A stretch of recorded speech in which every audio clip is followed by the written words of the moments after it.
김진의 돌직구쇼에 오신 여러분 반갑습니다. 김진입니다. 전 오늘도 이곳 광화문 청계광장에 나와 있습니다.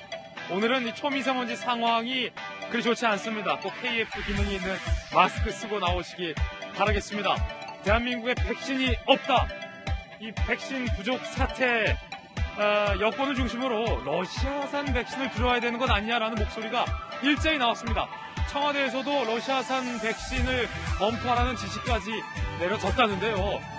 집단 면역을 달성할 수 있다라는 최근 정부의 자신감, 결국 이 러시아 백신을 근거했던 걸까요?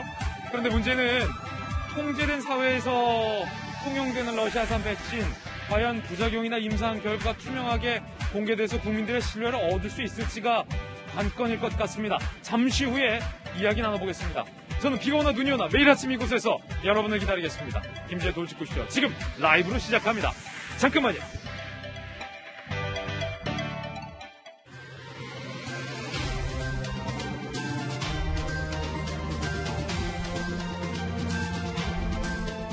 신문 읽어주는 남자입니다. 아스트라제네카 백신을 접종 맞은 20대 2명이 사지마비 증상을 호소하고 있다는 결과가 지금 보도가 되고 있습니다. 가족들은 아스트라제네카 백신 때문이다 라고 주장을 하고 있는 상황입니다. 안 그래도 혈전 부작용 때문에 이걸 써야 되나 말아야 되나 고민이 많은데 이 아스트라제네카 백신에 대한 의존도가 높은 우리로서는 상당히 고민되는 부분입니다. 자, 아스트라제네카도 이런데 과연 청와대가 검토하라고 했던 러시아 백신 괜찮은 걸까요? 이야기 나눠보겠습니다. 오늘 조간신문 함께 하시죠. 먼저 동아일보입니다. 자, 정반대 위안부 판결이 나왔습니다. 일본 정부에 배상 청구할 수 없다라는 겁니다. 국가 면제 개념이 등장을 했는데 한 국가 법원이 다른 국가를 소송할 수, 재판할 수 없다라는 개념입니다. 법원은 외교로 해결해야 한다라고 얘기를 했습니다. 위안부 피해 할머니들이 제기한 또 다른 일본 정부에 대한 배상 책임에 대한 정반대 판결입니다. 다음 신문입니다. 이번엔 한겨레 신문입니다. 오세훈 시장이 문재인 대통령 만났어요. 재건축에 대해서 규제 완화해달라고 요청을 했고 대통령은 그러다가 집값 오른다라고 선을 그었다고 합니다. 그뿐만이 아니라 오세훈, 박형준 야당 소속의 시장과 문재인 대통령이 만났는데 이 자리에서 박근혜, 이명박 전 대통령 사면 이야기도 나왔다고 합니다. 문 대통령 뭐라고 답변했을까요? 잠시 후에 이야기 나눠보겠습니다. 다음 신문입니다. 이번엔 경향신문입니다. 이재명 지사가 청와대에 스푸트니크 러시아 백신 검토 요청했습니다. 자, 경기도가 백신 독자적으로 도입하겠다라고 선언한 데 이어서 치고 나가는 모양새입니다. 러시아 백신 들여오겠다. 청와대도 점검을 지시했다라고 하는데 전문가들은 좀 우려스럽습니다. 아니, 과연 러시아산 백신이 안전한지 여부가 투명하게 검증할 수 있을 것인가에 대한 물음에 회의적이라는 겁니다. 잠시 후 이야기 나눠보겠습니다. 지금까지 신문 읽어주는 남자였습니다. 오늘 출연진 소개해드리겠습니다. 형사 출신의 변호사, 박성배 변호사, 바르다 박선생, 박정화 전 청와대 대변인 나오셨습니다.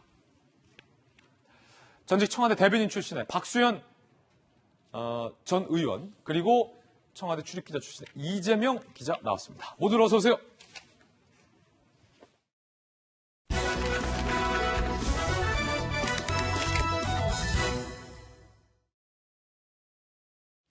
백신이 부족합니다. 정부가 약속했던, 대통령이 약속했던 11월에 대한민국 국민들이 집단 면역을 할 수 있을지가 최대의 관건이고 당장 맞을 백신이 없다라는 것이 큰 위기입니다. 이 가운데 정부가 러시아산 백신 도입을 검토하고 있는 것으로 알려졌습니다. 톱니스 주제부터 공개하겠습니다. 자, 문제는 아스트라제네카 부작용 논란이 거센데 러시아산 백신을 검증할 수 있느냐의 문제입니다. 영상으로 먼저 만나보시죠. 지금 미측하고 상당히 진지하게 협의를 하고 있고. We don't have enough to be confident to give it a Senate abroad now. 미국도 국내 사정이 아직도 매우 어렵다는 입장입니다.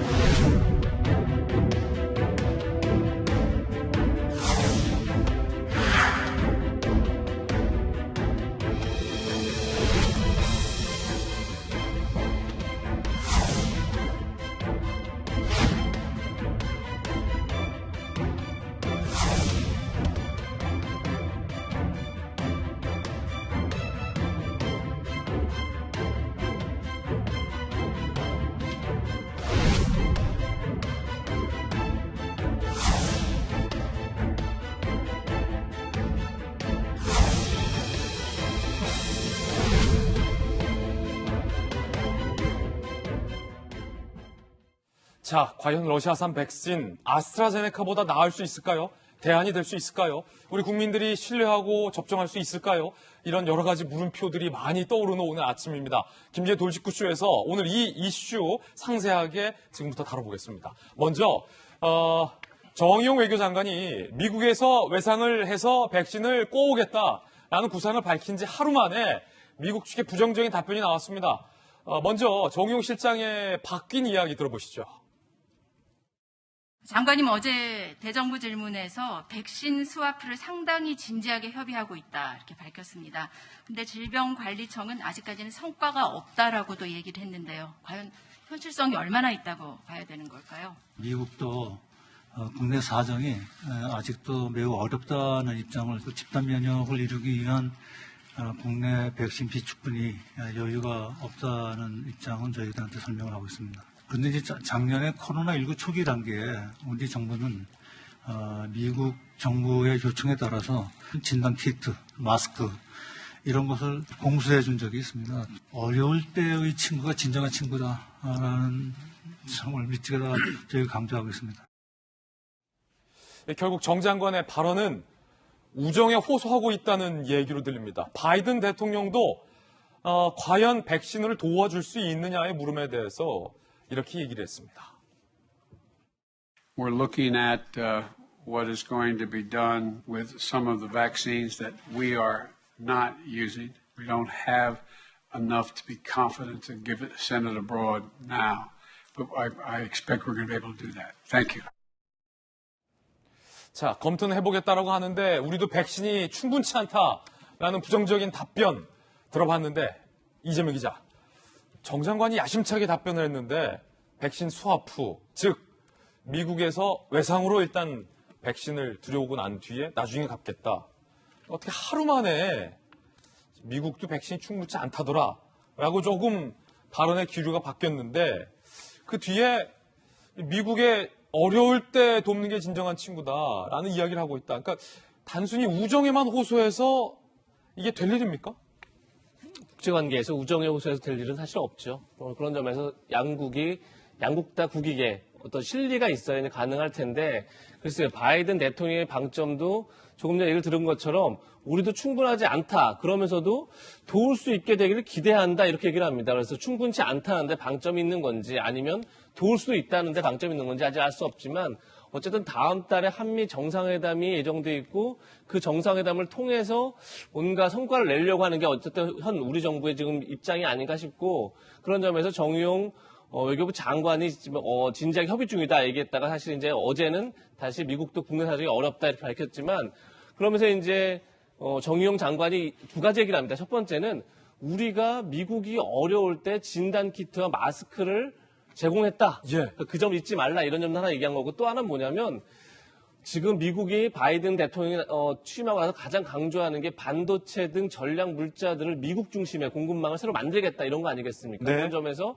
반도체 공급망을 우리가 함께 할 수 있다. 혹은 전기차용 배터리 같은 걸 협조할 수 있다. 이런 식으로 아마 경제적인 실리를 미국에 주는 방향으로 해서 아마 백신 확보를 하지 않을까 이런 생각이 들고, 예. 다만 지금 미국이 화이자 모더나는 6억 회분이 있다 뭐 이렇게 얘기하고 있는데, 실제 미국이 캐나다나 멕시코 등과 백신 스와프를 일정 정도 하고 있습니다. 그런데 그래요? 사실 그거 멕시코나 캐나다에 제공하고 있는 게 모더나나 화이자가 아니라 미국이 승인하지 않은 아스트라제네카입니다. 아하. 그런 점에서 글쎄 뭐 우린 지금 아스트라제네카도 급한 실정이지만 보다 좀 더 어떻게 보면 부작용이 덜한 백신을 요구할 텐데, 그런 어떤 백신을 가지고 협상할지도 굉장히 관건이 아닐까 싶습니다. 예, 정상회담은 예정돼 있고 만약에 문재인 대통령이 정상회담을 통해서 뭐 반도체를 주든 배터리를 주든 뭘 통해서라도 화이자 같은 소위 A급 백신 등을 확보할 수 있다면야 참 다행스러운 일입니다만, 자, 현실적으로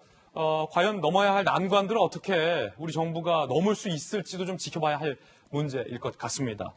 자, 이 가운데 정부가 백신과 관련돼서 어려움을 겪고 있는 가운데 경기도가 독자적으로 백신 검토를 도입하겠다라고 정치적으로 치고 나온 이재명 지사가 러시아 백신을 언급했습니다.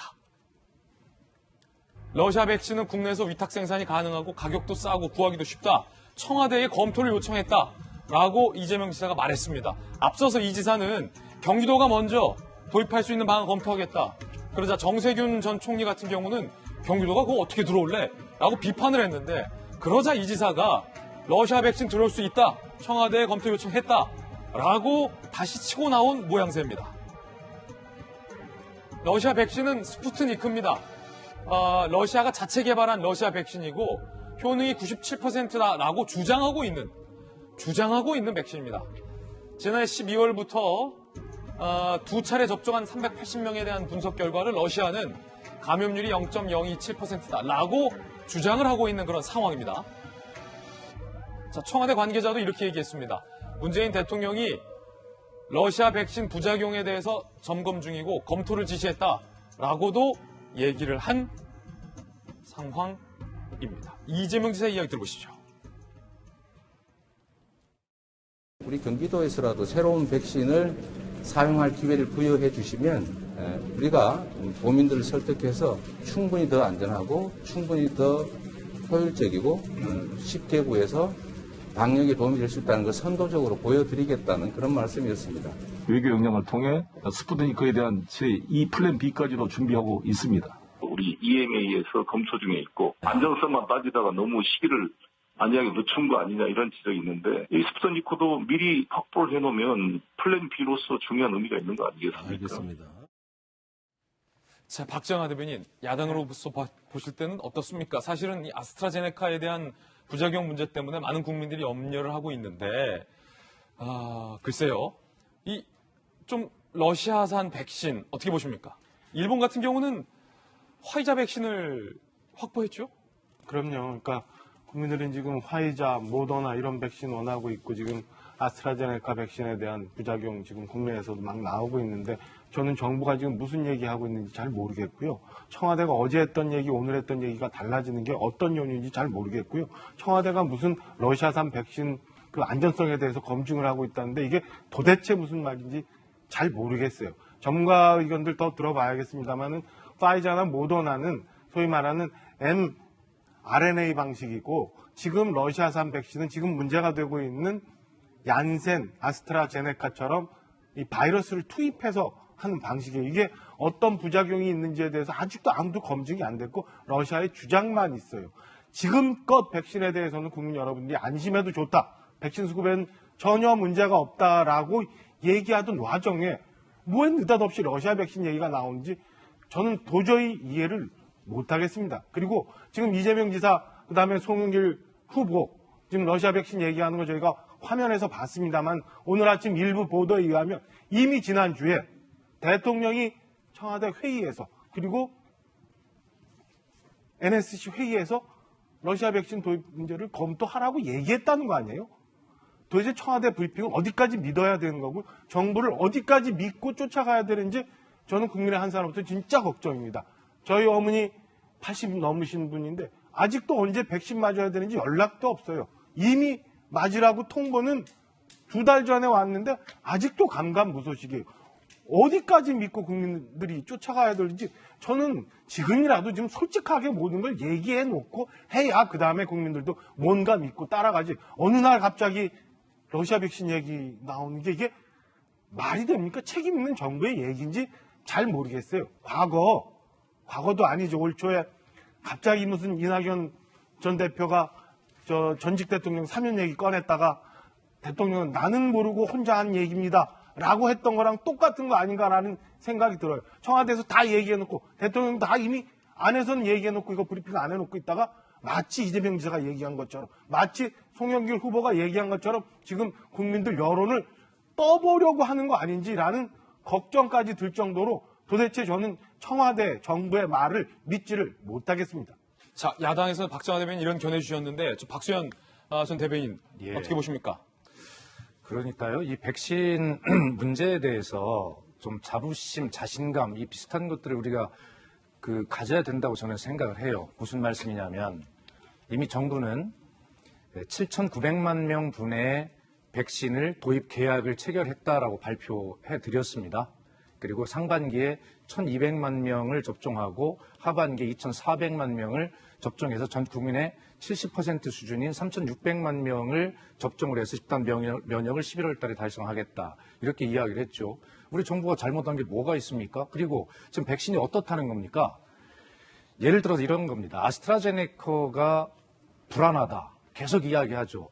예, 맞습니다. 그것은 저희가 불안한 걸 알고 속이고 한 것이 아니라 그런 처음 가보는 국제 환경들이 그런 일들이 일어나는 걸 저희 정부가 어떻게 그걸 알고 숨긴 건 아니지 않습니까? 상황이 생기면 함께 극복해야죠. 영국이 일상으로 회복했다고 언론에서 대대적으로 보도하고 부러워하고 있지 않습니까? 영국이 어떤 백신 맞았습니까? 영국은 아스트라제네카를 개발한 나라이고 절반 이상이 아스트라제네카를 맞았습니다. 그럼 어떻게 하라는 겁니까? 그리고 야당도 너무 그렇게 이 작은 불안 요소가 이제 생겼는데 이걸 가지고 입장을 알겠는데 너무 그렇게 국민께 막 극단의 불안을 조장하는 이런 발언도 조금 자제해 주시는 것이 국민을 위하는 정치권의 모습이다 이런 생각을 하고요. 그리고 어제 화이자 25만 회분이 계획대로 약속대로 들어왔습니다. 그래 170만 회분이 들어온 것이죠. 자, 지금까지는 정부가 말씀드린 계획대로 가고 있는 거예요. 앞으로 국제적인 어떤 불안 요인이 어떻게 작용해서 백신 수급이 어떻게 될지는 모르겠습니다만 현재는 집단 면역에 이르는 3,600만 명분 그 훨씬 이상의 7,900만 명분의 계약을 저희가 체결해 놓고 있는데 그 나라가 제조사가 또 제조국이 그거를 뭐 약속을 깰지 어쩔지는 저는 모르지만 지금 할 수 있는 일은 그 신뢰를 가지고 그 약속이 지켜지도록 최선을 다하는 일밖에는 도리가 없는 것 아니겠습니까?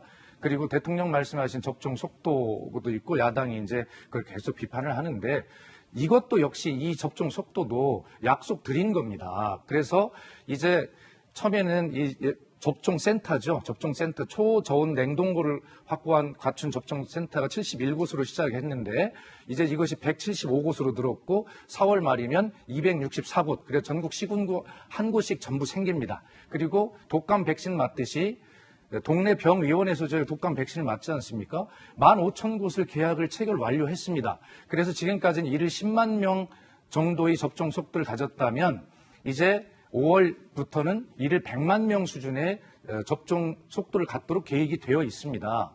다만 저도 걱정입니다. 제조사나 제조국이 자기들 사정 때문에 백신을 계약대로 해줄 것인가라고 하는 것이고요. 그런 것들 지키도록 노력하자는 말씀드리고 짧게 한 말씀만 더 드리면 정상회담이 예정이 돼 있어요. 그래서 정의용 장관도 저는 좀 성급했다는 생각이 드는데 예. 미국이 반도체 때문에 더 급한 입장입니다. 지금 양국 간의 의제를 조율하고 있을 텐데 미국은 문재인 대통령에게 당연히 반도체 요청을 하게 돼 있어요. 그러니까 대통령의 협상력을 높일 수 있도록 우리가 너무 저렇게 막 이런 식으로 접근해서는 안 된다는 생각이 들어요. 미국이 정상회담에서 반도체 요청을 했을 때 당당하게 그걸 우리 투자 입장을 받아주고 대신에 대통령이 당당하게 백신을 요구할 수 있도록 대통령 협상력을 확보해 줘야 합니다. 이따가 또 시간 있으면 말씀 더 드리겠습니다. 예. 자, 이 정부와 야당의 인식 차이가 이렇게 극명하게 갈린다는 거 저희 스튜디오에서도 잘 드러나고 있습니다. 야당을 대표해서 또 정부를 대표해서 두 분의 견해 참 흥미롭게 있는 그대로 전해드리고 있습니다. 여러분의 생각은 어떠십니까? 그 가운데 사실상의 파이자와 모더나가 정부가 약속한 대로 들어오고 있지 못한 상황입니다. 아스트라제네카 접종 후에 부작용에 대한 우려가 커지고 있는데 20대 공무원 한 명과 40대 간호조무원 한 명이 사지마비 증상 발견됐습니다. 함께 보시죠. 아스트라제네카 부작용. 아스트라제네카에 대한 의존도가 현재는 높은 상황입니다. 우리나라는. 간호조무사 A씨 40대 여성인데 지난달 12일에 접종받았고 19일 만에 팔다리 마비 증세, 급성 파종성 뇌 척수염 진단을 받았고요. 남편은 아내 치료비 간병비로 일주일 400만 원가량 부담. 차라리 코로나19에 걸리는 게 나을 뻔했다. 라고 청와대 국민청원을 올렸습니다. 경남 하동군의 공무원 B씨 28살인데 지난달 16일 아스트라제네카 백신 접종, 몸 상태가 나빠져 출근 안 했는데 3주 후에 비슷한 시기죠. 두통과 팔다리 마비, 비슷한 증세를, 뇌출혈 증상, 수술을 했고 현재 회복 중이다. B씨의 직장 동료는 접종 다음 날 아침 일찍 전화 와서 쉬어야겠다고 했고 당시 야 이거 느낌이 안 쉬면 안 되겠다라는 그런 생각을 했다고 한다. 라고 당시 상황의 긴박함에 대해서 얘기를 했습니다. 사지마비 증상, 팔다리 마비 증상을 호소한 간호조무사 남편의 이야기 직접 들어보시죠. 어지러운 게 굉장히 심했어요. 편도통 계속 간헐로 찌르는 것처럼 아프대요. 간호조무사다 보니까 의학적 지식이 좀 있지 않습니까? 그거에다는 뭐 3, 4일이면 괜찮아진다고 계속 그랬었고 그때 당시에는 믿은 거를 믿고 백신이 아니고 딴 걸 의심을 했던 거죠. 질병청에서는 앵무새처럼 대응하고 시청 민원실로 보내고 그러면 시청에서는 다시 또 보건소 전화번호 돌려주고 억장이 무너지는 거죠. 자, 정부로서는 사실은 뭐 큰 숲과 큰 그림도 함께 생각해 봐야겠지만 저희 언론과 일반 국민으로서는 국민 한 사람 한 사람의 건강 역시 중요하기 때문에 이 문제 좀 다뤄봐야 될 것 같은데 박성배 변호사님, 현재 이 남편이 청와대 청원 게시판에 올린 거고 20대 공무원과 40대 간호조무사의 증세가 상당히 비슷하고 충격적인데 기저질환은 없었던 겁니까? 기저질환은 딱히 없었던 것으로 알려지고 있습니다. 정확한 팩트는 좀 더 확인해 봐야 됩니다만 현재로서는 이 접종 이후에 몸에 이상 반응이 나온 것으로 보입니다. 특히 간호조무사 A씨의 남편 E씨가 청와대 게시판에 쓴 글 내용을 보면 현재 치료비 등으로 일주일에 400만 원 가량을 부담하고 있는데 이 치료비 지원을 위해서 관련 부처에 연락을 하면 저기 전화해보라. 또 전화를 하면 또 저기 전화해보라. 예. 계속 핑퐁식으로 전화 연결만 지속되고 있을 뿐 마땅한 해결책이 안 나온다는 것입니다. 일반적인 의료소송에서 우리가 민사소송을 제기할 때는 돈을 달라고 요구하는 측이 전반적인 입증을 다 해야 하죠. 그렇지만 의료소송에서는 이른바 입증 책임이 전환 완화되어 있습니다. 특별한 기저질환이 없이 의료행위가 있고 그 이후에 신체 이상 반응이 발생하게 되면 그 인과관계를 오히려 의료기관이 입증해야 하는 것이 의료소송의 일반적인 양태입니다. 그렇군요. 그런데 이 사건, 아스트라제네카 백신 접종으로 인한 불안감이 상당히 확산되고 있고 정부 입장에서는 국민들을 설득해야 하는 상황이라면 일반적인 의료소송보다도 더 적극적으로 방역당국이 일단 치료비부터 지원해주는 절차를 밟는 것이 합당해 보입니다. 안 그래도 아스트라제네카는 관련 이상 증세로 잠시 접종 중단이 이루어졌다가 재개가 된 상황입니다.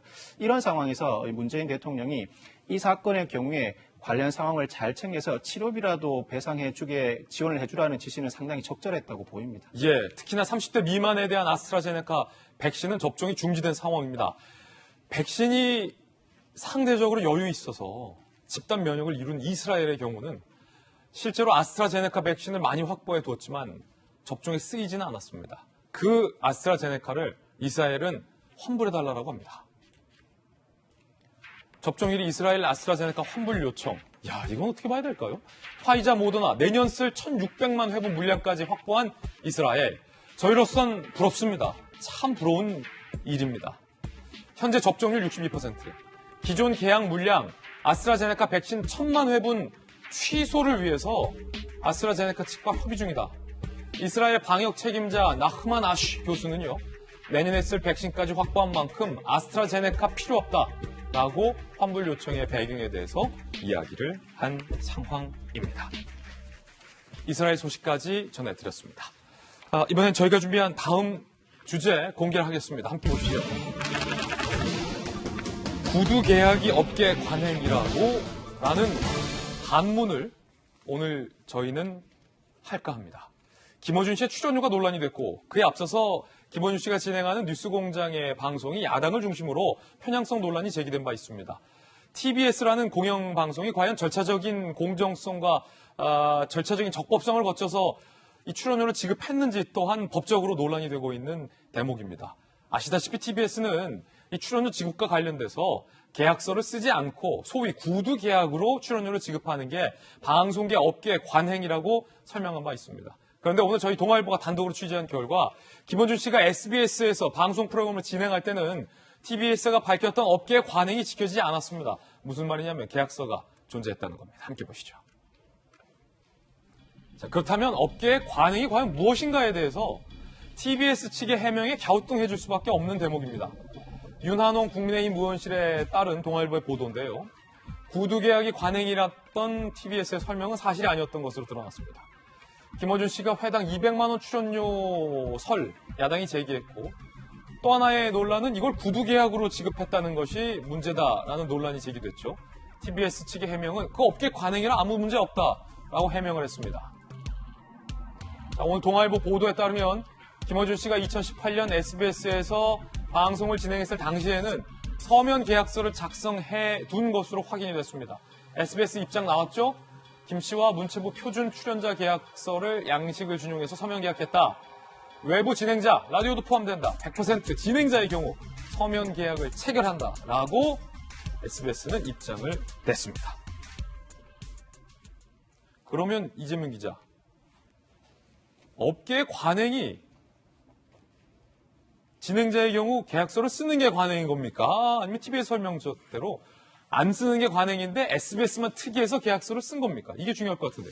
이미 뭐 KBS나 YTN도 쓴다 이렇게 좀 알려지고 있죠. 그런 점에서 뭐 TBS만 지금까지 구두 계약을 뭐 일반적으로 관행적으로 해왔는지 모르겠으나 많은 방송사들이 외부 진행자들과는 계약서를 작성하는 것들을 많이 하고 있는 것 같습니다. 근데 제가 처음부터 말씀드렸지만 저는 김어준 씨가 동의하지 않아서 출연료를 공개할 수 없다는 점에서는 전 동의합니다. 뭐 개인 정보이기 때문에 그 출연 자체를 공개할 수 없다고 동의할 수 있지만 어쨌든 TBS는 국민의 세금이 상당수 운영비에 반영되어 있는 방송사입니다. 그렇다면 당연히 국민 입장에서는 어떤 부분에 얼마가 쓰였는지를 알 권리가 있는 거죠. 그런 점에서 계약서가 없다는 건 굉장히 문제가 심각하다는 생각이 들고 제가 뭐 지난번에 감사원도 TBS를 상대로 해서 회계 검사나 직무 감찰이 가능하다 이렇게 밝힌 만큼 얼마든지 외부에서 TBS를 들여다볼 수 있는 거죠. 그럴 때 과연 TBS에 들어간 서울 시민의 세금이 어떻게 쓰는지 당연히 알아야 되는 거죠. 그런 점에서 전 지금이라도 투명하게 계약서를 써야 된다. 그것을 공개한 여부는 차치하더라도 계약서를 남겨놔야 누군가 나중에 볼 수 있는 거죠. 그런 점에서 저는 뭐 이게 뭐 SBS는 어떻다, 뭐 KBS는 어떻다 이런 문제가 아니라 TBS의 성격상 반드시 계약서 있어야 되고 지금이라도 써야 된다. 이런 말씀 꼭 드리고 싶습니다. 자, TBS만 계약서가 없다라는 대목에서 합리적인 질문이 따라 나올 것 같습니다. 박정환 대변인. 네. 그럼 왜 TBS는 김어준 씨와 계약서를 안 썼을까? 업계의 관행이라고 했지만 업계의 관행이 아닌 것으로 드러났기 때문에 혹시 계약서를 안 쓴 이유가 상식 밖의 고액의 출연료 때문 아닌가라는 질문이 사실은 많은 조간신문들에서도 나오고 있거든요. 이 부분에 대해서는 어떻게 보세요? 글쎄, 김어준 씨가 출연료를 얼마를 받았는지에 대한 게 이게 본 안에 이 핵심은 아닐 수도 있어요. 그리고 그에 대한 세금을 얼마나 어떤 식으로 냈느냐도 부차적인 문제일 수 있어요. 그렇지만 그것부터 알아 들어가야 되는 게 왜 TBS는 김어준 씨한테 방송을 진행하게 했고 김어준 씨는 그 안에서 왜 여러 논란이 있는 방송을 여태껏 진행해 왔는지에 대한 설명이 가능하니까 그렇게 되는데 글쎄 김어준 씨가 뭐 TBS의 사장님도 아니고 대표를 하는 분도 아닌데 TBS는 왜 굳이 저렇게 계약서가 없다고 얘기하는지에 대해서 알지를 못하겠습니다. 이해를 못하겠습니다. 그렇다면 말씀하신 것처럼 그냥 공개할 수 없을 정도의 거액의 출연료를 줬기 때문에 했던 것 아니냐라는 의문 당연히 드는 것 아니겠어요? 저는 글쎄 모르겠어요. 이제 계약서가 없다고 하면 이미 그게 업계의 관행이 아니라는 것도 이미 밝혀진 상황에 그럼 TBS는 어떤 식으로 입금을 했고 어디에 얼마를 입금했는 건지 분명히 그냥 통장 사본만 봐도 아니면 지출결의서만 봐도 알 수 있는 일인데 그걸 왜 굳이 가리고 있는지 서울 시민들이 내 세금이 어떻게 쓰였는지 알아야겠다고 이렇게 얘기하는데도 안 꺼내는 이유를 저는 잘 모르겠어요. 무엇 때문에 그러는지 그냥 단순히 너무 많아서 그런 건지 아니면 또 다른 뭔가가 있는 건지 밝혀줘야 되는 게 맞지 않나. 내 정보라 해서 말하지 않는 김어준 씨는 그렇다 쳐도 TBS는 그렇게 밝혀야 하는 게 저는 응당 맞는 거고 그게 시민들에 대한 도리 아닌가라는 생각입니다. 자, 야권의 시각인데 여권에서는 구두 계약이 뭐가 문제냐라고 김어준 씨의 문제를 옹호하는 발언도 나왔습니다. 김남국 의원이 이렇게 얘기합니다. 나도 몇 년간 다수의 프로그램에 고정 출연했지만 계약서를 작성하고 출연하지 않았습니다. 관행상 전부 구두로 계약하고 처리했다. 따라서 문제가 없다라고 이제 김어준 씨의 이 계약서가 없는 것과 관련해서 옹호하는 발언을 했습니다. 박승배 변호사님, 자, 어떻습니까? 이게 사실은 외부의 진행자를 쓴 문제와 또 이 패널로서의 출연료를 지급하는 문제는 엄연히 좀 다른 것이기 때문에 김남국 의원의 이런 주장은 했습니다만 그럼 시청자끼리 판단해 주면 될 것 같은데 TBS와 김어준 씨의 구두 계약, 과연 이 계약서가 없다라는 것, 감사원이 감사를 할 수 있는 상황인 건지 또한 이런 것들이 불공정 공정 계약 체결 여부를 판단할 수 있는 기준이 됩니까? 일단은 구두 계약을 체결했다는 것 자체가 관련 법령에 형사처벌 규정이 있는지는 모르겠습니다. 이 지방자치단체를 대상으로 하는 계약에 관한 법률 적용 대상인지도 모르겠고 그 법률에서 형사처벌 규정을 따로 두고 있지도 않고요. 일각에서는 대중문화예술산업발전법 적용 대상이라고 주장하고 있는데 적용 대상인지도 모르겠고 적용 대상이라고 하더라도 과태료 부과처분만 가능한 사안입니다. 그렇지만 감사원의 직무감찰은 그 대상이 될 것으로 보입니다. 직무감찰을 해야 하는 이유는 그 자체가 형사처벌 대상은 아니라고 하더라도 방송국이 계약을 체결하면서 구두 계약으로만 가름해 장기간 계약을 진행해 왔다. 내부 징계가 이루어질 만한 사안은 분명히 보이기 때문입니다. 더더군다나 불공정 계약 논란은 구두 계약에 이어서 그로 인해 상식 이하의 상당한 금원을 지급을 해왔다는 혐의와 관련된 부분인데 사실 이 부분은 출연료가 어느 정도가 적절한지는 딱 정해진 기준이 있는 것이 아니죠. 직무감찰을 진행한다고 해도 또 회계감사를 별도로 진행한다고 해도 출연료가 지나치게 높아서 문제라는 결론을 내기는 어려워 보이고 다만 그 의미는 직무감찰, 회계감찰을 진행하는 과정에서 혹여나 김어준 씨가 자신이 1인 회사로 재직하고 있는 법인의 관련 출연료가 곧바로 지급되면서 조세 포탈로 이어졌는지 그 단서를 포착할 만한 절차는 될 수가 있습니다. 그렇다면 그렇군요. 관련 수사로 충분히 이어질 만한데 다만 김어준 씨 스스로가 조세 포탈은 전혀 사실이 아니다라고 주장하고 있는 상황이죠.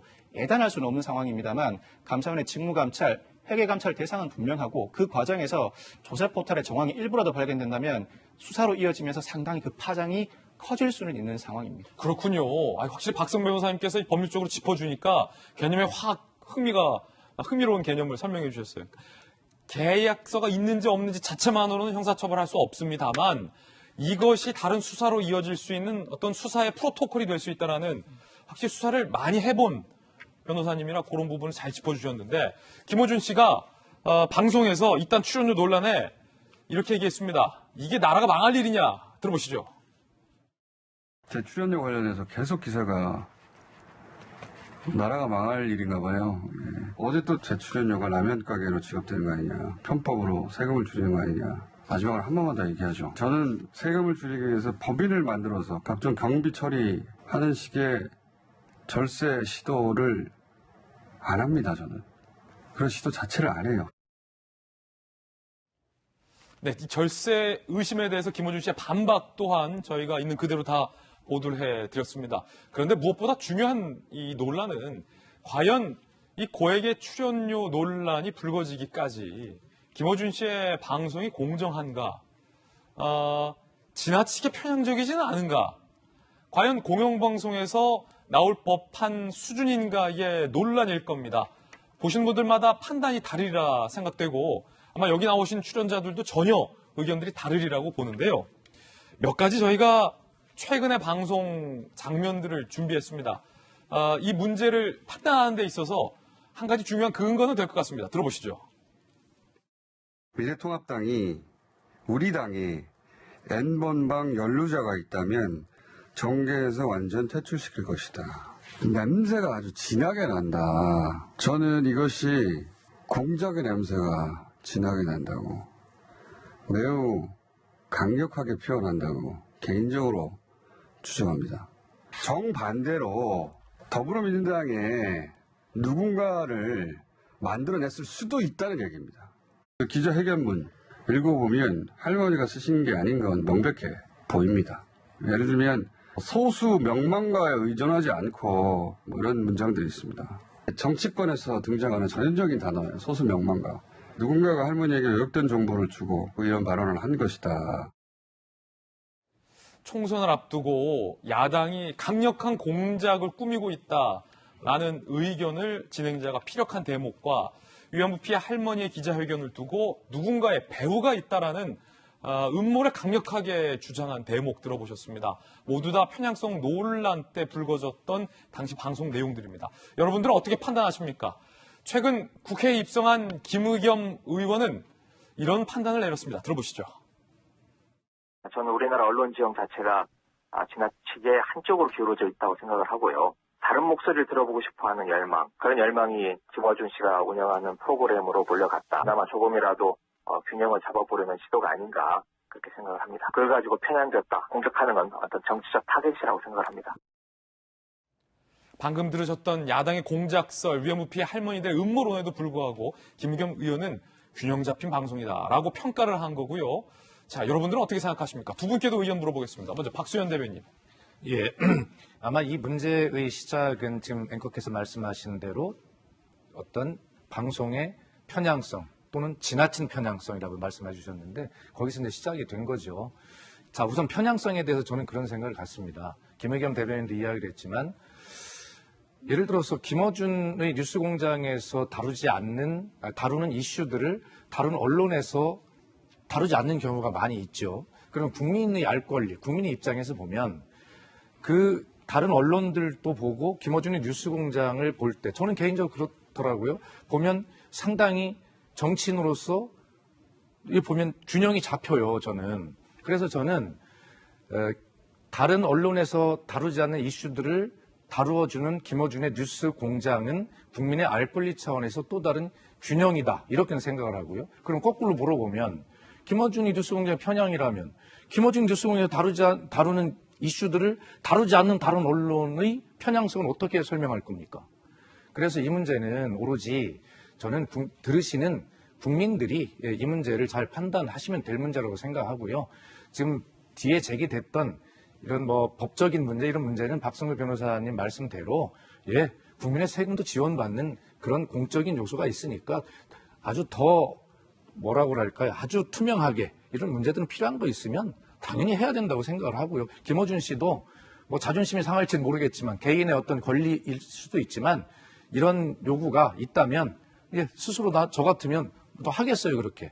그래서 본인이 내가 이런 법적인 문제, 위법, 탈법, 편법 없기 때문에 정치적 편향의 문제는 방송통신심의위원회와 국민이 판단에 맡기더라도 자기 방송을 위해서라도 저는 그런 본질 외적인 문제들이 제기되는 것은 스스로 더 투명하게 공개하고 해명해야 한다 이런 생각을 가지고 있습니다. 자, 김의겸 의원의 이 발언에 야당에서는 이렇게 비판했습니다. 여전히 편협한 시각으로 옹호하며 국민 분통, 망언에 가까운 궤변이다. 언론개혁 필요한들 본인이 그럴 자격이 있는가. 자신의 배를 불린 김 의원은 심판과 개혁의 대상이지 결국 주체가 될 수 없다라는 비판도 나왔습니다. 박정하 대변인, 앞서서 공작설, 위안부 피해 할머니 배우설 들어보셨잖아요. 어떻게 보셨어요? 일단은 글쎄요, 저게 김어준 씨가 방송 진행자잖아요. 그 진행자인데 앞서 우리가 들었던 것처럼 저렇게 개인 의견이라고 하면서 저렇게 많은 얘기를 할 수 있는 게 편향성의 논란이 분명히 있을 수 있는 것 아닌가라는 생각이 우선 들어요. 그리고 역설적으로도 김의겸 의원이 얘기한 우리 언론 지형이 좀 기울어져 있다라는 얘기에 저 동의합니다. 근데 이게 이쪽으로 기울어진 게 아니라 저는 이쪽으로 기울어져 있다고 봐요. 오히려 거꾸로.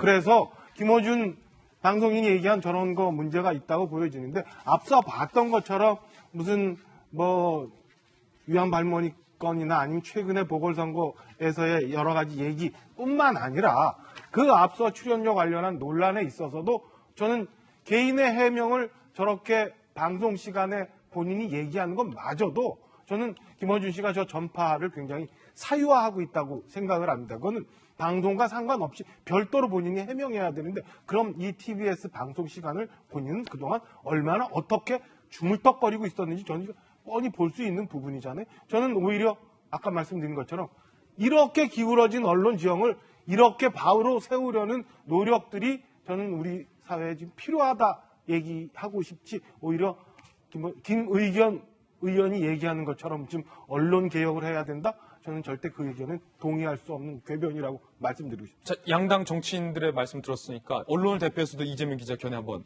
궁금한데요? 예. 그러니까 지금 김의겸 의원 그리고 박수현 우리 소통위원장님 얘기하시는 것의 핵심은 그러니까 기울어진 운동장에서 어쨌든 균형을 맞추고 있다는 건 사실 어젠다가 주제와 관련된 내용입니다. 근데 사실 편향성 논란의 핵심은 어떤 주제를 다루느냐가 아니라 그 주제를 다루는 방식입니다. 사실은.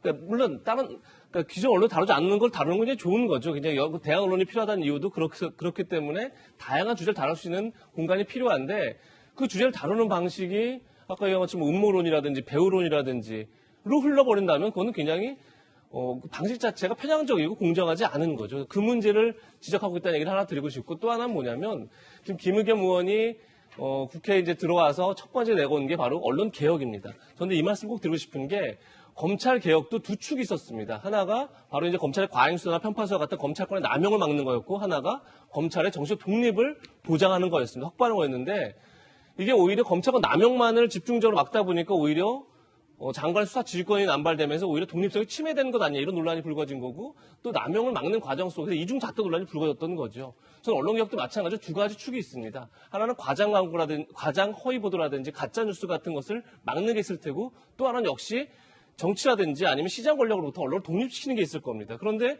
이것을 한쪽만 기울다 보면, 그러니까 쉽게 해서 우리 편의 아닌 방송은 가짜 뉴스, 과장 보도, 이렇게 그 언론 개혁을 잘못 활용하면 오히려 거꾸로 다시 또 검찰 개혁과 마찬가지로 이중 잣대 논란, 그리고 오히려 독립을 침해하는, 독립을 저해하는 그런 것으로 오히려 언론 개혁이 계약될 수 있다, 이런 점에서 전 지금 김어준 씨의 방송 자체도 제가 다 말씀드린 것처럼 이것은 방송 어떤 주제를 다루느냐의 문제가 아니라 그 주제를 다루는 방식의 문제이기 때문에 저는 오히려 여당에서 이 문제를 좀 더 진지하게 생각하는 게, 언론 개혁을 위한 오히려 개혁의 동력을 만들려면, 오히려 이중잣대 논란에서 벗어나려면 이 문제를 좀 더 진지하게 생각해야 된다, 이런 생각이 듭니다. 예, 이재명 기자의 언론인으로서의 개인 견해였습니다. 이번엔 저희가 준비한 다음 순서입니다. 오늘 뉴스가 상당히 많은데 가장 뜨거운 뉴스 세 가지만 모아봤습니다. 오늘의 핫쌈입니다. 핫쌈. 자, 윤석열 전 총장, 그리고 이상직 의원, 그리고 김부선 씨. 자, 어떤 뉴스부터 오늘 다룰까요? 김부선 씨, 이상직 의원, 윤석열 전 총장. 자, 먼저 윤석열 전 총장 핫쌈 다뤄보겠습니다. 윤석열 전 총장을 다룬 세 번째 책이 출간됐는데, 이번에 윤 전 총장이 상당히 분노를 했다고 합니다. 이번엔 윤석열의 운명이라는 책인데, 자, 언론인이 지난해 4월부터 1년간 윤 전 총장의 주변 이슈에 대해서 쓴 책인데, 직접 만나지 않았다. 책 서문에는 나는 윤석열과 동갑이다 라는 얘기가 들어간다고 합니다. 윤 전 총장도 책 출간 사실을 알고 있냐? 라고 묻자 다소 애매한 답변. 윤 총장과는 이심전심이다 라고 저자가 답변을 했다고 해요.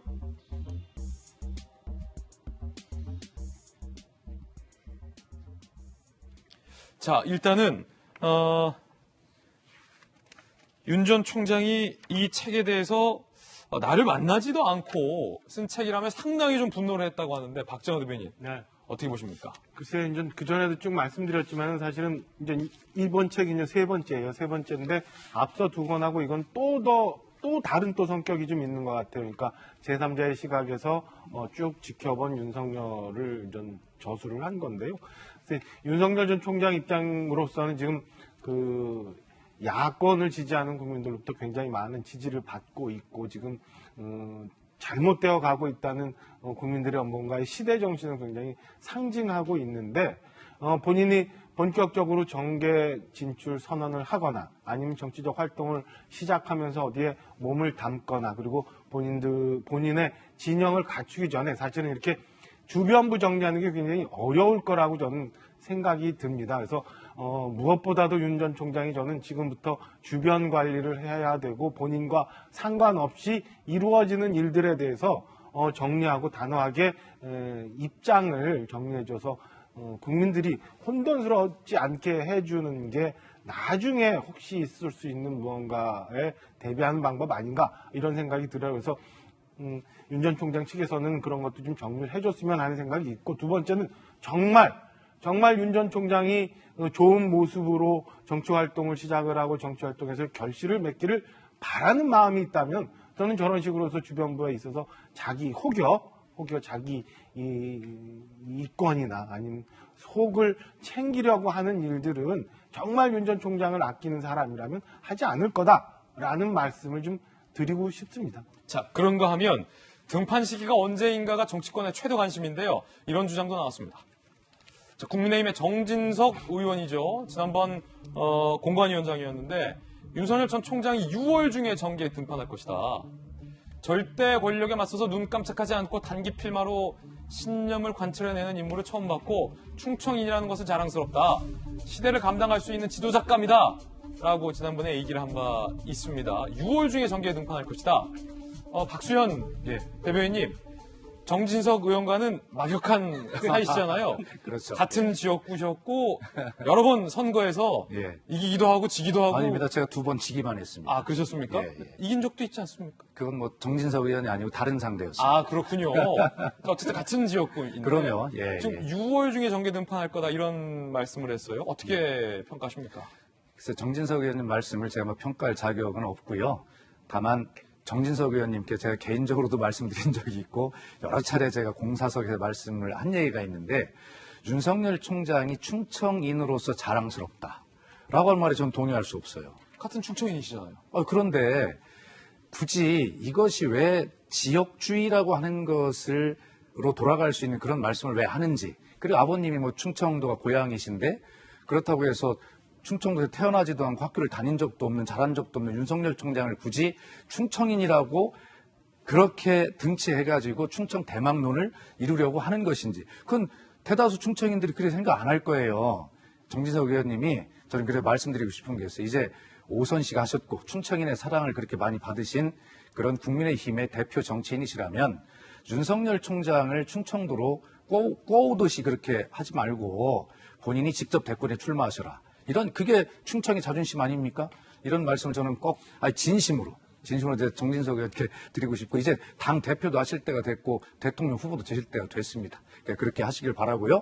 6월 좀 정계 등판할 거, 저하고 이제 아마 내기를 한번 해야 될 것 같은데, 저는 6월은 좀 빠르다, 이런 생각이 들거든요. 그래서 윤 총장이 여러 가지 주제에 대해서 공부를 열심히 하고 계실 텐데, 그것이 아마 될 수 있으면 이제 등판을 하고 기자님들 앞에 서게 되면 본인이 직접 이야기를 해야 되거든요. 근데 거기서 한 번만 실수를 하게 되면 지지율이 10%씩 떨어질 거예요. 그렇기 때문에 될 수 있으면 현재의 윤석열 바람을 현상으로 고착화시키기 위해서 등판 시기를 될 수 있으면 늦출 겁니다. 근데 그 등판 시기는 여당의 대통령 후보 결정과도 관련이 있어요. 여당은 9월 중에 되지 않습니까? 그렇기 때문에 제가 볼 때는 윤석열 총장은 여당 후보가 결정되는 시기를 보면서, 그리고 거기에 대한 전략을 맞출 것이고, 그래서 저는 추석 전에 등판할 것이다. 저는 이렇게 생각해요. 구체적인 시점이 나왔습니다. 추석 전. 저는 그렇게 봅니다. 그래서 정진석 의원님은 6월, 저는 추석 전 이렇게 봤는데 제가 맞기를 바랍니다. 두 분 다 나오는 건 나온다라고 생각을 하시는 것 같군요. 자, 그런가 하면 여권의 당대표 주자들이 윤 전 총장을 어떻게 평가할까요? 지지율 오래 못 간다. 뭐 이런 발언도 나왔다고 하는데 김호준 씨 방송에서 나왔습니다. 들어보시죠. 윤석열 전 총장 지지율 앞으로 계속됩니까? 저는 그럴 것 같지 않나요? 국민의 마음을 다 읽기는 매우 어려울 것이다. 아마 2, 3개월 있으면 바닥이 드러날 거다. 우리에 대한 불만의 표시가 반사회가 나타나기 때문에 우리가 어떻게 대응하냐에 따라서 거품으로 만들 수도 있고. 자, 이제 평가절하하는 발언들이 많이 나왔습니다. 이재명 기자, 이제 여권은 이제 당대표 전당대회 한창인데 뭐 당대표 주자로서 그렇게 얘기할 수밖에 없을 것 같긴 해요. 그렇죠. 뭐 벌을 잡으셨다 이렇게 얘기할 수는 없잖아요. 그런 기대도 당연히 깔려 있겠죠. 민주당 입장에서는 윤석열 총장이 등장하더라도 결국 지금까지 이제 정치인으로서 윤석열 총장을 국민들이 봤던 게 아니기 때문에 정치인을 봤을 때 이제 국민들의 평가는 달라질 것이다라고 볼 수밖에 없고 실제 그럴 가능성도 있죠. 그런 점에서 뭐 당연한 얘기인데 저는 오히려 송영길 의원이 저 방송에서 이런 얘기를 하는데 지금 저희가 들은 얘기 말고 지금 윤석열 현상이 유지될 것이냐 아니면 유지되지 않을 것이냐가 중요한 게 아니라 윤석열 현상이 왜 만들어졌냐가 중요한 거다 이런 얘기를 합니다. 그러니까 결국 윤석열 현상이라는 게 어떻게 보면 어떤 기회의 평등, 그다음에 과정의 공정, 그리고 결과의 정의로움을 얘기했던 문재인 정부에서 실제 그렇지 않았다라는 국민들의 평가가 있는 거고, 그런 점에서 윤 전 총장이 오히려 공정과 정의라는 화두를 오히려 다시 가져가는 그런 현상이 만들어진 거 아니겠습니까? 그런 점에서 저는 결국은 윤석열 현상이 얼마나 유지될지, 윤석열 현상이 고착화될지가 어떻게 보면 여권에 달려있다. 그래서 윤 전 총장이 어떻게 하냐는 게 중요하지만 결국 지금까지 윤 전 총장을 어떻게 보면 정치인 윤석열로 만든 것 자체가 여권이었기 때문에 저는 여권이 앞으로 어떻게 하냐가 오히려 굉장히 중요한 관건이 아닐까 싶습니다. 예, 핫3 함께하고 있습니다. 첫 번째 핫1 윤석열 전 총장, 핫2는 이상직 전 민주당 의원입니다. 이스타항공의 창업자인 이상직 전 민주당 현 무소속 의원의 체포동의안이 국회에서 가결됐습니다. 이 자리에서 이 의원 이렇게 얘기했습니다. 들어보시죠. 오늘 상정된 체포 동의안은 구속되면 성공한 수사, 구속이 안 되면 실패한 수사라는 검찰의 잘못된 관행과 악습에서 비롯된 검찰 권력의 오만과 독선의 결과물입니다. 본 의원이 검찰로부터 당하고 있는 이 참을 수 없는 지옥과 수모를 동료 의원 여러분 또한 언제라도 당할 수 있다는 사실을 잊지 마십시오. 자, 언제라도 동료 의원이 당할 수 있다. 호소했는데 결과는 어땠을까요? 압도적인 가결이었습니다. 논란은 이스타항공 계열사 6곳을 실소유하며 회사 돈 58억 4,500만 원을 횡령했다. 그 때문에 이스타항공 직원들의 생활과 또 급여 차납이 이어졌다라는 논란이었는데 그 와중에 회사 자금 1억 원 이상 들여서 딸에게 포르쉐를 차량을 리스로 제공했다라는 의혹 등이 불거졌습니다. 체포 동의안 찬성 206, 반대 38, 기권 11, 81% 찬성 가결, 압도적인 가결이었습니다. 전직 동료였던 민주당 의원들도 체포 동의안에 찬성을 했다라는 의미가 되겠습니다. 가장 황당한 해명 논란은 바로 이겁니다. 1억 포르쉐. 딸이 중학생 때 큰 교통사고를 당해 교통사고에 극심한 두려움을 갖게 됐다. 비교적 안전한 차를 추천받았고 안전성 때문에 포르쉐를 사준 거다라고 해명을 했습니다. 기자가 이 질문했습니다. 이상직 의원 뭐라고 답변했을까요? 들어보시죠. 회사의 돈으로 이제 따님의 포르쉐를 안전을 위해서 사줬다 이렇게 말씀을 하셨는데, 그러니까 업무용 리스 차량이었습니다. 보도를 똑바로 해주세요. 팽팽성 있게. 그러니까 업무용 리스차를 왜 따님께 대표이사가 업무를 하면서 탄 업무용 리스차입니다. 박선배 변호사님, 이 논란의 핵심은 업무용 리스 차량이든 뭐든 회사 돈으로 딸에게 비싼 차를 왜 제공해 주었느냐라는 기자의 질문인데 네. 자, 이상직 의원은 보도에 불만을 제기하면서 형평성 있게 하라, 업무용 리스 차량이다라는 말만 되풀이하고 있거든요. 네. 자, 혹시 뭐 언론들이 보지 못하는 지점이 있는 겁니까? 입장 차이가 있는 건가요? 업무용 리스 차량이어야 횡령죄나 배임죄에서 배제되기 때문입니다. 국민들이 보는 시각과 수사기관의 수사 초점은 일부 다르기 때문인데. 그렇군요. 개인적으로 상당히 아픈 가족사를 공개했죠. 저도 그 말씀을 듣고 상당히 가슴 아팠습니다만 인용하기에는 국민들이 보시기에 상당히 부적절했던 것 같습니다. 오히려 수사기관의 입장에서는 핵심이 딸이 실제로 재직을 하고 일을 진행하면서 업무용으로 차량을 사용했는가가 쟁점이 되는 것입니다. 네. 국민들이 보시기에는 지나치게 많은 돈을 딸에게 개인적으로 급여 형태로 지급한 것 아니냐라고 보시겠지만 수사기관 입장에서는 딸이 실제로 재직해서 실제로 활동을 했는지 그리고 업무용 리스 차량이 필요했는지 이 차량을 실제로 업무에 사용했는지가 중요한 쟁점이 됩니다. 이 부분이 빠지게 되면 형량에서도 상당히 유리한 정황을 점하게 되는 것이고 횡령이나 배임 사건의 경우에는 최초 일부 수사 시에 무혐의가 아니라 일부 의심스러운 정황이 포착되면 수사가 상당히 퍼져나가는 경향이 있습니다. 이로 인해서 이 의원의 경우에는 상당히 큰 금액의 횡령 배임 혐의로 수사를 받게 되다 보니까 상당히 곤욕스러울 것 같은데 아주 열심히 다퉈 나가야 되지 않을까 싶습니다. 이 수사기관이 파악하고 있는 금액이 전부 횡령, 배임, 유죄가 인정될 경우에는 상당히 큰 형량의 실형이 선고될 수밖에 없는 상황으로 보입니다. 창업주로서 사실은 임금 체불과 일자리를 잃은 이스타항공 직원들의 안타까운 현실을 외면한 건 아니냐라는 논란이 일고 있는 와중에 횡령 의혹이 불거진 거고 그 와중에 또 회사 돈으로 딸에게 업무용 리스 차량을 제공했는데 그게 포르쉐다라고 해서 논란이 된 건데 딸의 안전한 차를 추천받았다라는 설명이 과연 국민들이 어떻게 받아들이실지가 조금은 궁금한데 자, 일단 야당의 박정하 전 대변인께서 보시기에 안전한 차 포르쉐는 뭐 비싸니까 안전하겠죠. 근데 사실은 제가 예전에 제 개인적인 얘기를 좀 드리자면 또 산업부의 팀장을 한 적이 있습니다. 우리 그때 제가 이제 자동차 담당을 했던 적이 있었거든요. 그때 느꼈던 게 국산 차 중에서도 안전한 차들이 굉장히 많다. 현대, 기아, 또 뭡니까 쌍용, 쉐보레, 삼성, 대우는 없구나. 어쨌든 안전한 국산차들이 굉장히 많은데 자 포르쉐가 안전하기 때문에 포르쉐를 샀다라는 해명 어떻게 보세요? 글쎄 뭐 급하니까 그렇게 얘기를 했나 보다 싶은 생각밖에 들지 않아요. 우리 얼마 전에도 봤습니다마는 미국에서 그 타이거 우즈가 우리 국산차를 타고 그 위험한 상황에서도 크게 다치지 않고 오는 거 봤잖아요. 안전만 따지다 보면 저는 우리 차 중에서 훨씬 좋은 차들이 더 많고 그다음에 외제차 중에서도 포르쉐 말고 더 안전한 차들이 굉장히 많은데 예. 굳이 그렇게 날렵한 스포츠카 형태의 포르쉐가 안전하다고 샀을까라는 생각이 듭니다. 거기에 앞서도 우리가 본회의장에서 우리 이상직 의원이 얘기하는 걸 봤습니다만 여전히 본인은 검찰로부터 박해를 받아서 이런 일이 생기고 있다고 얘기를 하고 나는 언제라도 다시 돌아올 거다라고 얘기를 하고 있는데요. 글쎄 이스타항공의 그 직원들이 눈물로써 호소한 지가 굉장히 오래 전인데 이제서야 구속영장이 청구되고 국회에서 체포동의안이 처리되나 일반인한테도 저런 상황일까라는 생각과 함께 이상직 의원이 언제까지 저렇게 여유 있게 그다음에 큰 소리를 치면서 국민들한테 얘기할 수 있을까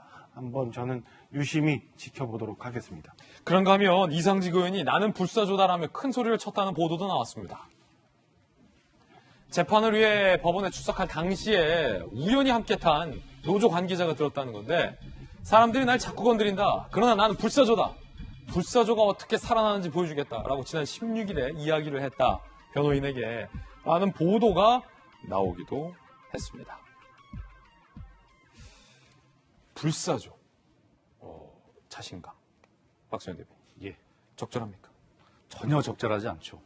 어제 국회에서 이제 우리가 봤던 저 연설을 하는 거를 저도 TV를 통해서 봤는데, 저는 뭐 이상직 의원 개인적으로 아주 친하고 뭐 그런 분인데 어떻게 하면 저렇게 할 수 있지? 라고 제가 의아했어요. 예. 개인적으로 친합니까? 아주 친하죠. 예. 그런데 뭐 본인이 정말 자수성가해서 창업주로 이스타항공이라고 하는 큰 회사도 만들고 뭐 그런 성공 신화는 뭐 충분히 인정할 수 있지만, 그러나 아까 박정현 대변인이 말씀하신 적어도 선고하고 나서 그리고 지금 이 상황에서 이스타항공의 직원과 노동자들이 흘렸던 그 눈물을 잊은 태도입니다. 저것은.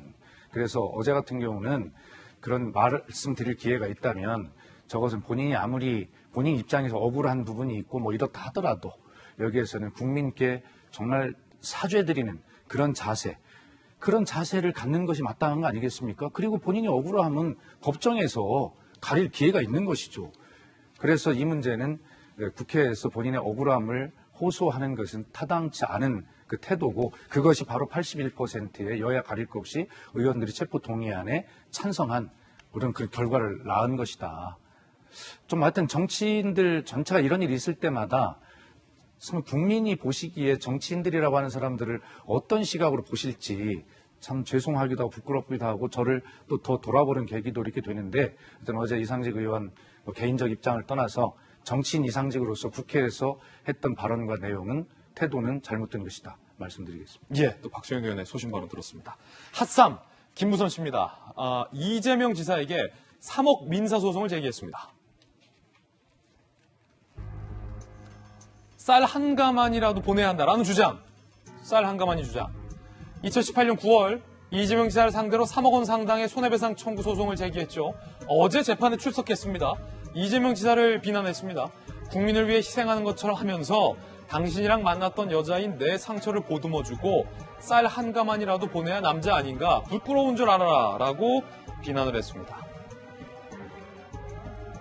재판에 출석해서 이재명 지사를 비난한 건데, 당신 무상 좋아하시는데 나 당신한테 무상으로 집 빌려주고 만나달라 할 때 버선발로 마주해줬는데 나도 좀 살게 해달라. 무상 연애다 뭐 이런 거 주장했죠. 당신도 아들 둘이 있는데 우리 딸에게 부끄러워하고 감사해하라 라는 주장을 제기했습니다. 김부선 씨 측의 일방적인 주장이다라는 점 다시 명백히 말씀드리고, 이에 대해서 이재명 지사는 전혀 연애를 한 바가 없다라고 의혹 자체를 부인하고 있다는 말씀도 거듭드리겠습니다.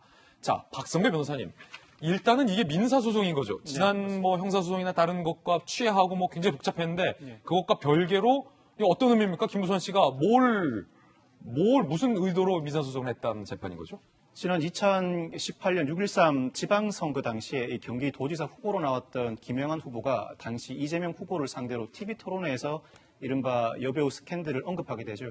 당시에 큰 논란이 불거지게 되는데 이 일로 김부선 씨가 자이든 타이든 그 논란에 휘말리게 됩니다. 이 과정에서 김부선 씨가 이재명 지사를 상대로 공직선거법 위반과 명예훼손 혐의로 고소를 합니다.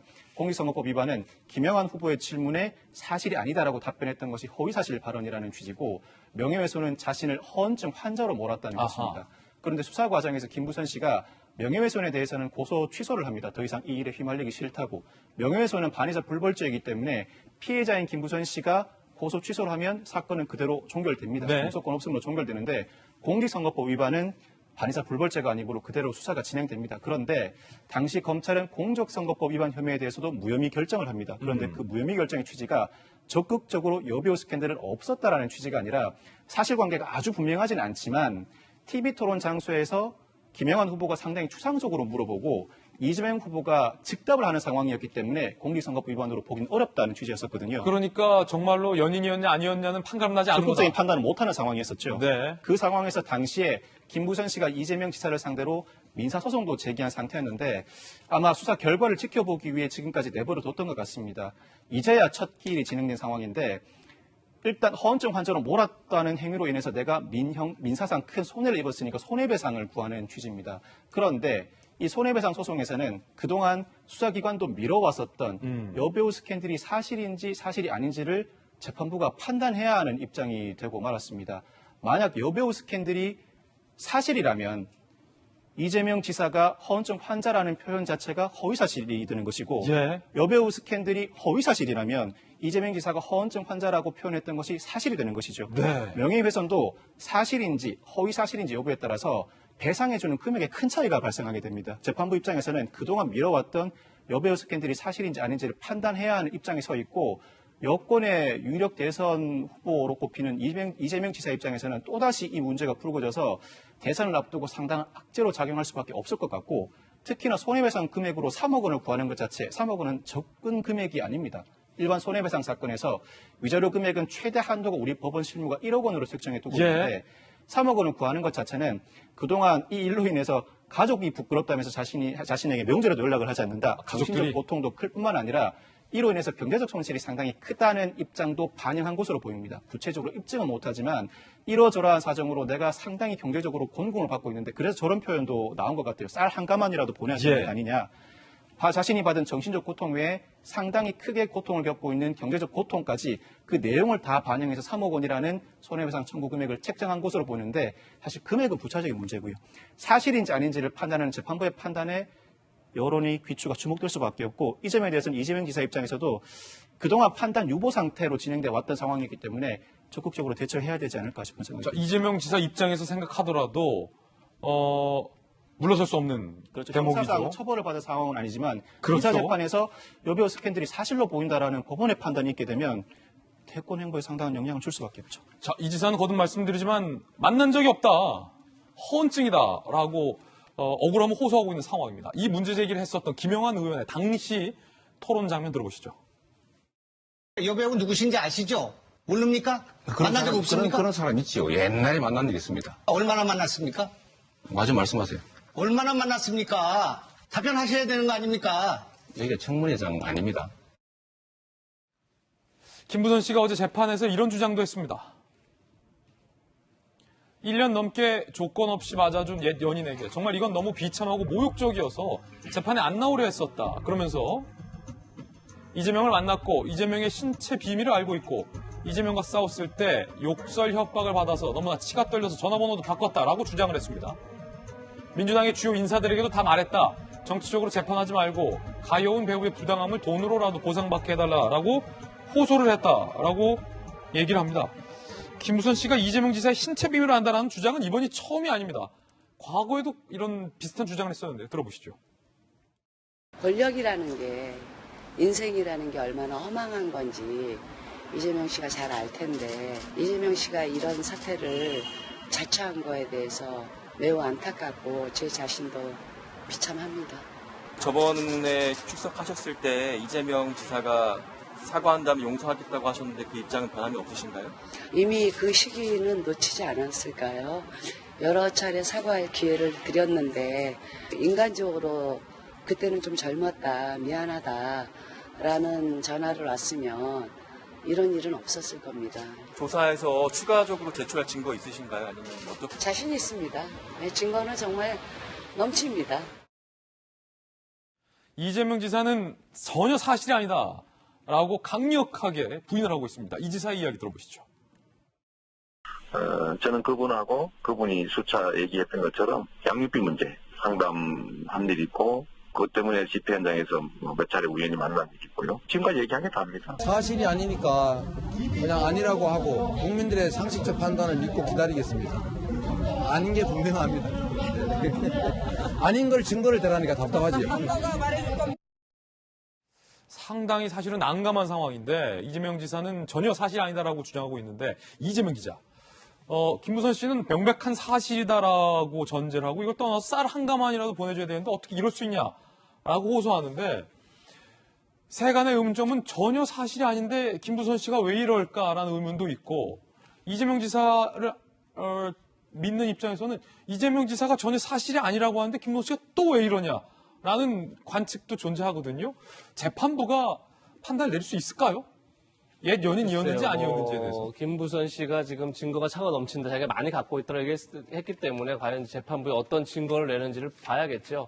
박성일 변호사 말씀하신 것처럼 근데 지금까지 뭐 형사고소를 했다가 이제 취하한 바가 있고 지금 이제 민사가 남아있는데 이번에는 정말 스캔들이 있는 건지 없는 건지 정확히 확인하지 않고 넘어가지 못하는 그런 상황이 됐기 때문에 전 양쪽 모두 지금 강은수 변호사를 포함해서 지금 김부선 씨도 뭔가 어제 나온 것 자체가 이번에 뭔가를 폭로하겠다 이렇게 결심한 것 같고 그런 점에서 아까도 얘기했지만 이재명 지사 입장에서는 이건 대권 행보에 굉장히 큰 걸림돌 될 수 있죠. 그런 점에서 본인이 적극적으로 이제 아니라는 걸 또 규명해야 되는데 사실은 이제 아님을 규명한다는 건 참 어려운 일이죠. 그런 점에서 아마 김부선 씨가 어떤 증거를 내냐가 굉장히 중요할 것 같고 그게 아마도 이번 재판의 가장 쟁점이고 가장 관심을 받는 그런 대목이 아닐까 싶습니다. 예.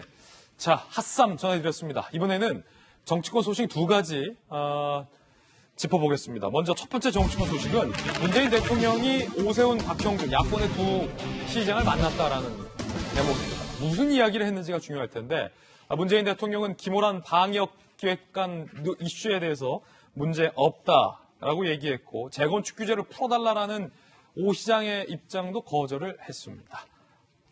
그 장면 살펴보시죠. 사랑해서 감사합니다.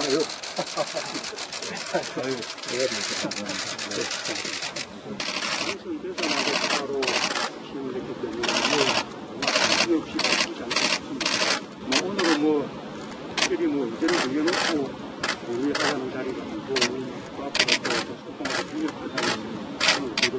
또 소통하고 협력하자는 자, 김호란 문제를 제기했고 대통령은 문제가 없다라고 답변을 했습니다.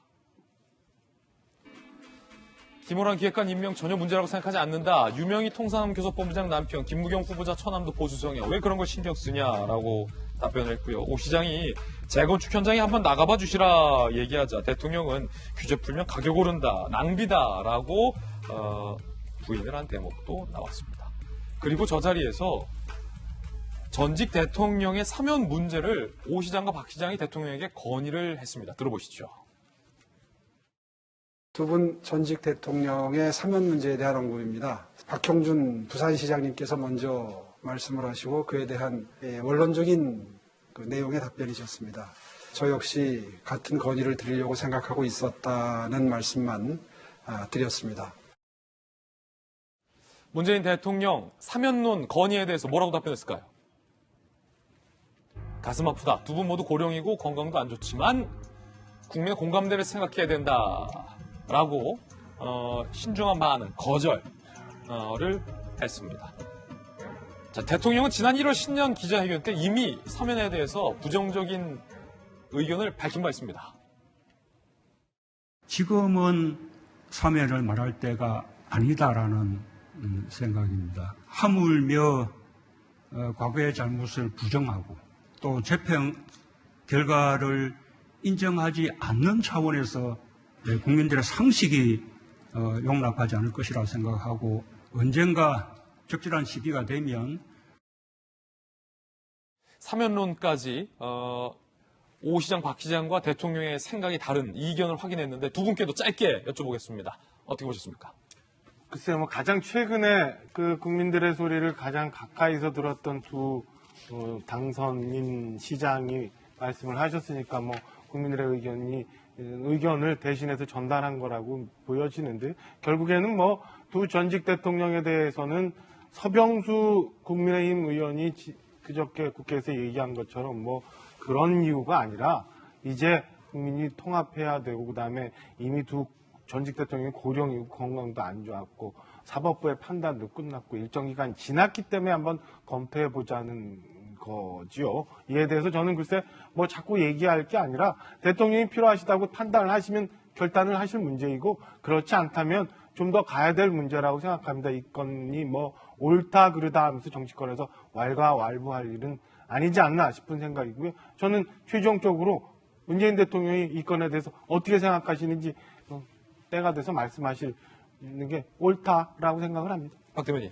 예, 언젠가는 해야 될 문제이겠지만 대통령이 말씀하신 국민 공감과 국민 통합이라고 하는 이 두 가지를 다 충족시켜야 합니다. 국민 공감을 얻으려면 두 분이 고령이시고 몸이 아프다라고 하는 이유가 전제가 될 수는 없고요. 적어도 본인들이 법원에서 받은 판결에 대해서 국민께 정말 죄송하다, 사죄드린다라고 하는 그런 국민께 대한 용서를 구하는 그런 말씀이 계셔야 국민의 공감이 높아지지 않겠습니까? 그리고 나서 사면이 돼야 결과도 국민 통합으로 갈 수 있다라고 하는 그런 취지여서 하여튼 그런 부분들이 잘 성숙이 되고 그렇게 되기를 저는 바랍니다. 자, 여론조사도 실시됐습니다. 찬반 여부 함께 보시죠. 전직 대통령 특별사면 찬반 여부 매우 반대 37.6, 매우 찬성 32.7, 반대한 표 12.6, 찬성하는 표 12.2. 와, 이재명 기자. 굉장히 팽팽해요. 찬성 반대가. 거의 그렇죠. 동률이네요. 여론조사에 따라서는 찬성이 좀 더 나올 때도 있고 반대가 더 나올 때도 있고 이런 상황인데, 글쎄요, 이제 대통령은 어쨌든 국민적 공감대 얘기를 했었고, 이제 아마 공감대라는 건 많은 국민들이 사면을 찬성한다는 전제가 좀 깔려있는 것 같고, 또 하나 이제 국민 통합을 얘기했는데, 국민 통합이라고 하면 이제 협치라든지 야권의 어떤 주장을 수용하는 측면이 강하겠죠, 여론보다는.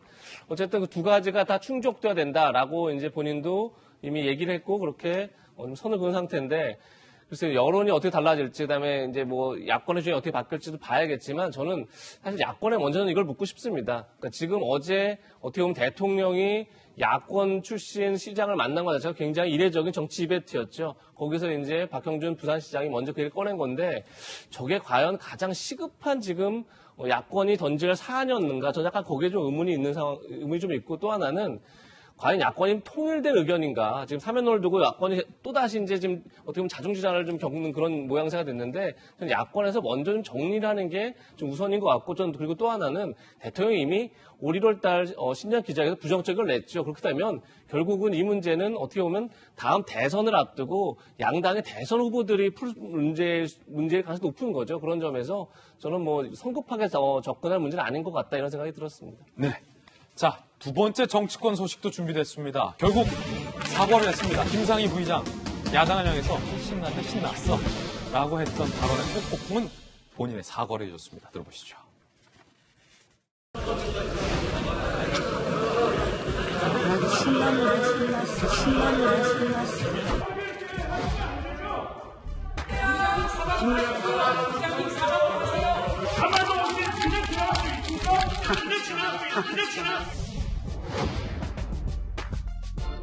이틀 전 본회의 과정에서 있었던 저의 혼잣말이 의도치 않은 오해를 낳았습니다. 의원님들께 유감스럽다는 말씀을 드립니다. 또한 어려움을 겪고 계신 국민 여러분들께 또한 심려를 끼쳐드려서 죄송합니다. 야당을 향해서 신났네, 신났어라는 조롱조의 발언을 했고, 야당이 반발을 했지만 즉각적인 사과는 나오지 않았습니다. 결국 한 템포 늦은 사과가 나온 건데, 야당은 이 사과 어떻게 받아들였을까요? 허나 의원, 난해한 유감 표명이다. 무엇을 향한 사과인지 무엇에 대한 사과인지. 김상희 부의장의 사과는 의장단의 품격이 아닌 사과 호소인 수준의 면피였을 뿐이다 라고 사과가 마음에 들지 않았던 모양입니다. 박정화 대변인. 네. 어떻게 보셨습니까? 이 김상희 부의장의 사과. 뭐랄까요? 조금 즉각적으로 나왔으면 어땠을까라는 생각도 들어요. 그러니까 진작에 뭐 유감이다라는 얘기를 현장에서 했으면 이게 이렇게 크게 논란이 안 됐을 텐데 저걸 이렇게 끌고 갔나 싶은 생각이 들고요. 마이크가 켜졌는지 안 켜졌는지 인식하기 전에 저는 뭐 안 가봐서 모르겠습니다만 저 지금 화면에 보이는 것처럼 의장석이라는 게 거의 혼자만 있는 그런 자리인데 아무리 이게 속으로 신났어라는 생각이 들어도 그냥 혼자 이렇게 내아리면 되는데 그걸 굳이 이렇게 말씀을 했었어야 되나 누군가 들었으면 하는 의도성은 없었다라는 생각이 들 정도로 왜 저걸 이렇게 마이크에 들고 얘기를 하셨나 싶은 생각이 드네요. 자, 김상희 부의장이 어쨌든 사과를 했으니까 이 문제는 일단락이 된 것 같습니다. 자, 그런가 하면 이 국민의힘 이야기 나온 김에 이번 선거를 승리로 이끌었고 국민의힘에서 나간 김종인 전 비대위원장과 당 안에 남아있는 이 중진들 간의 갈등이 수면 위로 불거졌습니다.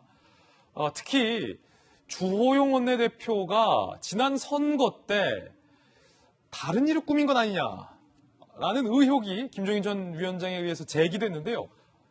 그 후속 기사가 나왔습니다. 함께 보시죠. 주호영 작당, 김종인 독설의 전말. 오늘 조선일보 보도에 따르면 재보선 승리 후 열린 비대위 회의 중에 초선 의원들과 비대위원들이 전당대회를 뽑으면 안 된다. 당대표 뽑지 말고 김종인 비대위원장께서 계속 당을 이끌어 주셔야 된다라는 이야기들이 오고 갔다고 합니다. 그랬는데 그 자리에 주호영 원내대표가 수고하셨다. 우리가 잘해서 다시는 모실 일이 없도록 하겠다. 라는 발언. 자, 듣기에 따라서 우리가 잘하겠다. 위원장님이 오실 일 없도록 우리가 잘하겠다라는 말로도 들리고 또 듣기에 따라선 다시는 안 봤으면 좋겠다. 라는 얘기로도 들린다는 대목이었는데 그러면서 이 뭐랄까요 사전에 어떤 약속되지 않은 당 상임 고문직을 제안했다고 합니다. 난 그런 자리 맡을 생각도 관심도 없다라고 기분 나쁜 거절이 있었다라고 하는데요. 자, 이 배경에서 작당설이 나왔는데 자, 서울시장 단일화 당시 일부 중진들 오 후보가 용단을 내려서 안철수에게 양보하라라고 오 시장을 압박했다라는 설이 돌았는데 당 관계자에 따르면 오 시장이 김 전 위원장에게 SOS를 쳤고 김 전 위원장이 나서서 안 대표 때리고 중진들과 맞섰다. 그 이른바 안철수 이 작당은 설에 주 대표도 관여한 것 아니냐라고 김종인 위원장은 의심하는 것 같다. 라는 당 관계자의 발언도 조선일보 보도에 나오고 있습니다. 자, 민주당 내부에 김종인 전문가 모셨습니다. 박수현. 김종인 전 위원장이 민주당에 계실 때 보좌하셨잖아요. 네, 비서실장이요. 비서실장 하셨잖아요. 네. 과연 이 주호영 원내대표의 작당설, 네. 뭐 신빙성이 있다고 보십니까? 뭐 충분히 신빙성이 있죠. 개인교대죠? 그렇습니다.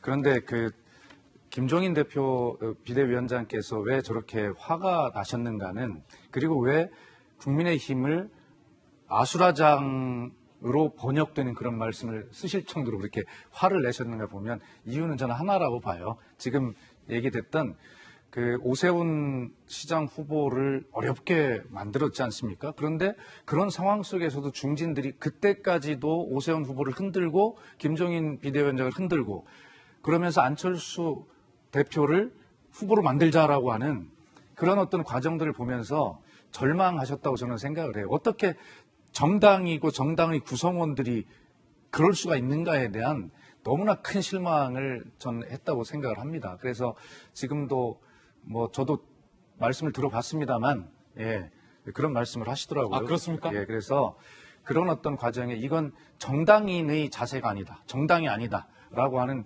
그런 강한 실망을 하신 것으로 그렇게 저는 알고 있습니다. 예. 김종인 위원장의 주장에 따르면 어찌 보면 비대위에서 당 전체에서 이 중요한 선거의 전략으로 결정을 했는데 중진이 뒤에서 이에 반기를 들고 다른 일을 했다라는 것으로 풀이될 수도 있는데 이재명 기자, 주호영 원내대표는 전혀 사실이 아니다라고 반복하고 있죠?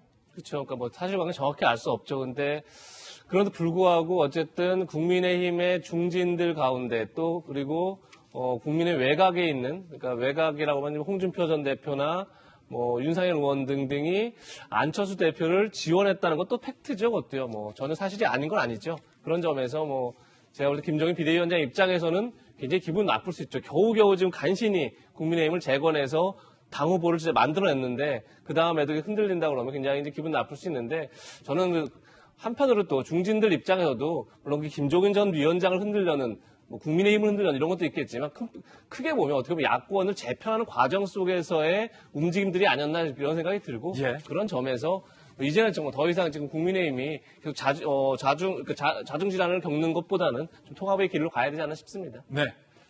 자, 정치권 소식까지 짚어봤습니다. 저희들은 60초 광고 후에 돌아오겠습니다. 잠시 후에 뵙죠. 오늘 저희가 준비한 소식 모두 다 전해드렸습니다. 저희들은 내일 아침 9시 15분에 더욱더 풍성한 소식 들고 인사드리겠습니다. 오늘 하루는 분명 어제보다 나을 겁니다. 좋은 하루 되십시오. 고맙습니다.